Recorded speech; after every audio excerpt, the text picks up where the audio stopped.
Bavaria takes their beer seriously because Weihenstephan, this home brewery or business brewery there, was established in 1040. That's a long time ago. In the area of Bavaria, in the 1840s, that was really called Bohemia. And within Bohemia, that part of Europe included Czechoslovakia, Germany, and Austria. All wonderful places to go and have different regional beers. And what had happened, the German beer business in the 1850s was struggling a little bit with ale yeast. And in Pilsen, Czechoslovakia, they were able to successfully use a lager yeast. And that lager yeast took off in Germany, and before you knew it, those beers were quite good. The early Oktoberfest beers were called Helles beers. That means bright in German. And this is an example of a Helles beer here. I'm going to go ahead and pour it, and you'll be able to see how bright and light it is. And it's a classic Pilsner style beer. And so when Germans pour their beer, they typically do this. They have a beer that has a very large pour head, and that's done on purpose. Same thing in Belgium, by the way. I'm going to pour a little bit of beer in a smaller glass, which is a Kolsch glass, for David to enjoy in a second. Nice. So those beers, in America we would say, where's the beer? But in Germany, that's classic for a Helles bright beer. Now, they did start Oktoberfest around 1880 in Munich. Munich is quite a beer town, and they had run into some trouble with this particular beer style in the 1890s.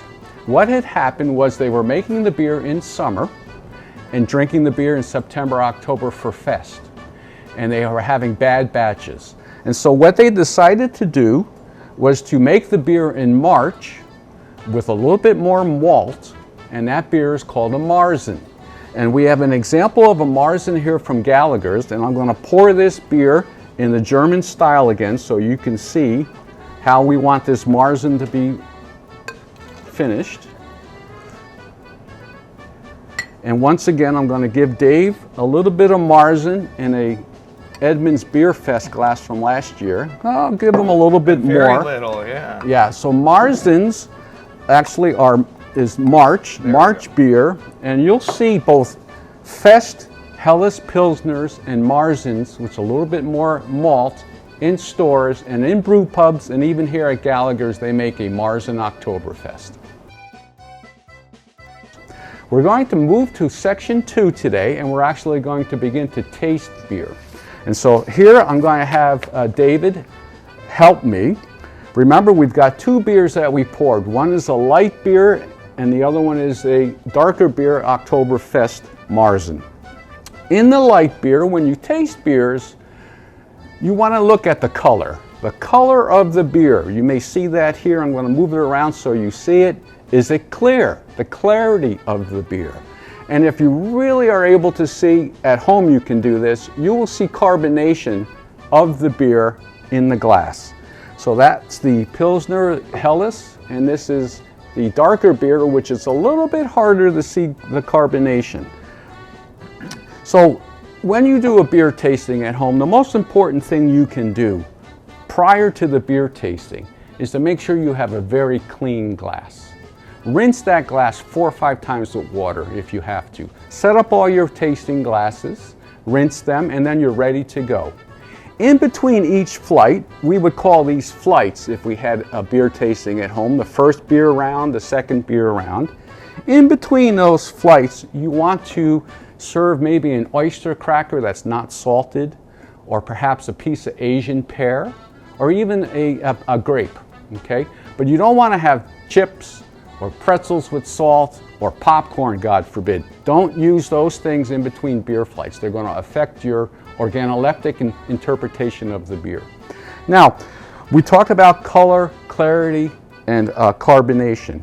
These are guidelines that are put forth by the Beer Judge Certification Program. So if you Google Beer Judge US, you'll get their whole series of guidelines and the 36 styles that make up those guidelines that support the different beers that we drink. You can also look at the American Home Brewers Association, and they'll give you information on beers like Marzen, and they'll give you the whole range, 36 categories now. So some of the other things we're going to do, and Dave, you can help us with this. Okay. We're going to look, because hops and malt influence the aroma of the beer. So what we're going to do a drive-by. You're just going to drive by, see if you smell the beer. And so that light beer smells like a lager to me. I've done enough beer tasting to know a lager from an ale. And this one has a much different character. Do you sense the difference in those two beers, Dave? I do. Yeah. And so that's the aroma. And you get aroma, you can get it from hops, you can get it from malt, you can get it from adjuncts, you can get some of it from yeast. So it's very complex. In fact, you can even get it from water, because a Pilsner made in Pilsen in Czechoslovakia, old Bohemia, is different than a Pilsner made in Munich. Is different than a Pilsner made in San Diego because of the water. All right, so we also are going to taste the beer now, and we're going to taste for flavor and mouthfeel. Cheers. Prost.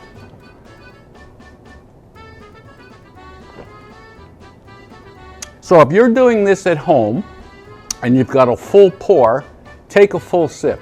But if you have a small pour like Dave does, just rinse your mouth for the first one. You get the mouthfeel, you get the flavor, and you'll get, all through this, you want to smell. We taste 5 different things, okay? When I was in high school, there were 4. There's a 5th one now called umami, okay? But we smell over 10,000. And so it's the smell and the taste that gives you the flavor profile. And it's always good with good quality beer to rotate the beer, get a sense of its bouquet. Both these beers have a different bouquet. Are you sensing, Dave, now that you've had either one, are you sensing the malt? Is that the most striking thing to you, or is it something else? That's a good question. Probably the malt, I would say. Yeah? Yeah. So a lot of people like hoppy beers. I enjoy a good, well-made hopped beer, but I'm more of a malt person. And so for me, having an Oktoberfest is splendid. I love the malt load in the beer. Okay, so we talked about aroma, mouthfeel. Is it heavy? Is it light? Sometimes the alcohol in the beer influences the mouthfeel and flavor. But then you think about balance and finish. Do you want to have another beer when you're finished with one of these? And so what's important when you do beer tasting, what I think is important to share with you is when you're finished to actually smell the glass. And you've probably done this if you're a wine drinker. All of those organoleptic influences, smell and taste, are the same with beer. So how would you have a home beer tasting? It's very simple. You would have each person bring a 1 6-pack of a craft beer, or go get a growler. A growler is like what you can get here at Gallagher's, okay?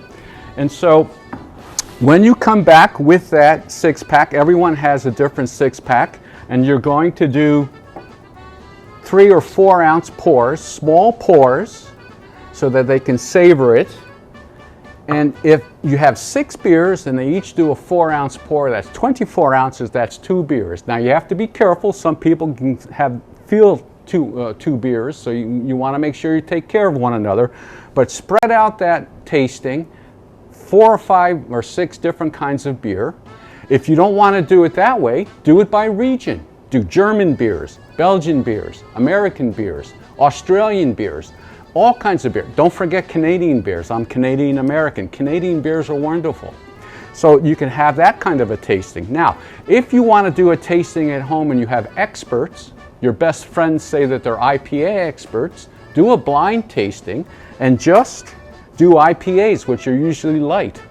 And don't let them know what the beer is, and score. And you'll be surprised at the end how they score some of the beers that they thought were the best. It always changes in beer, and that's the passion. You can also do food pairing at home. Part of what I teach at the community college is a food pairing class, and you can have small plates with different beers. And in that instance, for example, if you had a Marzen beer, which has malt, You might want to pair that with a small plate of smoked foods, smoked salmon, smoky crackers that have bacon flavor, or pieces of bacon, or even smoked cheese. You can get different cheeses that are smoked, and you go ahead and use those. If you had a small plate of, say, smoked foods, put a beer like a Marzen that complements it, or a porter, and then put a beer that's a neutral beer, or maybe a beer that's so totally different. Or perhaps put your favorite beer. The beers I enjoy, British beers, I'll eat them with pizza, spaghetti, you name it. I love the beer so much I make it taste good with whatever food pairing I use. And you can do food pairings with vegan foods, spicy foods, things that have some kick. You can do a fruit plate, sounds kind of weird, but sweet and sour fruit with a fruity beer versus a neutral beer is an amazing combination. And dessert. So you say, well, what would we do with dessert? It's very simple.